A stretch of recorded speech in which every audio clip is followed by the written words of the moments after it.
సూర్యాపేట జిల్లా జాజిరెడ్డిగూడెం మండలం వేడుపుచెర్ల గ్రామం సూర్యాపేట జనగాం హైవే రోడ్డుపై రైతులు ధర్నా నిర్వహించారు. ఐకేపీ వరి ధాన్యం కొనుగోలు కేంద్రంలో ధాన్యం కాంటాలు కావటం లేదని, లారీలు రాకపోవడంతో రైతులు తీవ్ర ఇబ్బందులు పడుతున్నారని ఆందోళన వ్యక్తం చేశారు.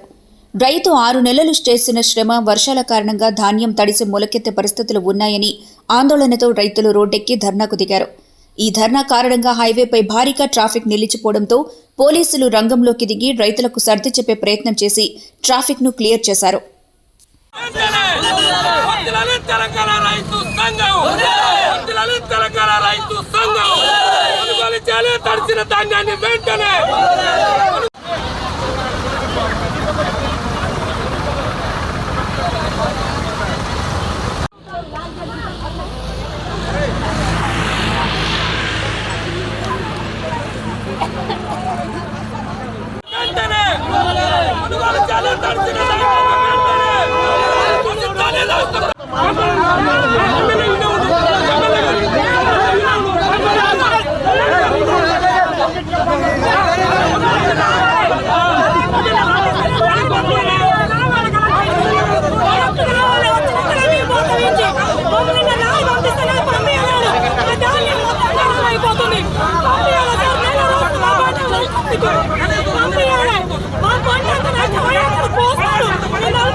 ప్రభుత్వ యంత్రాంగం ఈ రోజు నిమ్మకు నీరెత్తినట్లేదు.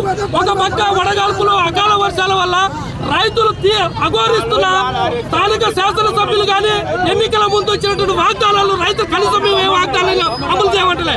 మేము కష్టపడి 6 నెలలు కష్టపడి పండించిన పంటలు కొనుగోలు చేయబట్టే నానా రకాల కొర్రీలు పెట్టి ఒక పక్క మిల్లర్లు ఒక పక్క లారీలతోటి రైతులు అఘోరిస్తున్నారు.